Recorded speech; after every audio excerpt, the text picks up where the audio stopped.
செல்பிஷான இந்த காய் சீக்கிரமா நாம ஒரு பெரிய மரமாகணும்னு ஆசைப்பட்டு அது செலக்ட் பண்ண ஒரு பெரிய இடத்துல மின்னல் வேகத்துல போய் தொப்பக்கட்டின்னு விழுது. அது அங்க விழுந்து வசந்த காலம் பனிக்காலமே முடிஞ்சு இப்ப கோடை காலமே ஸ்டார்ட் ஆயிருச்சு.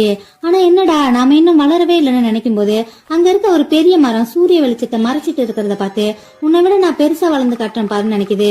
அடுத்த நிமிஷமே சூரிய வெளிச்சம் பட்டு சரசரன்னு பெருசா வளர்ந்து அதோட வேர்கள் அங்க இருக்க ஒட்டுமொத்த தண்ணியையும் ஸ்ட்ரா போட்டு உறிஞ்சிக்கிட்டே இருக்க அதுல இருக்க மீன்கள் ஒண்ணு விடாம எல்லாமே செத்து போகுது.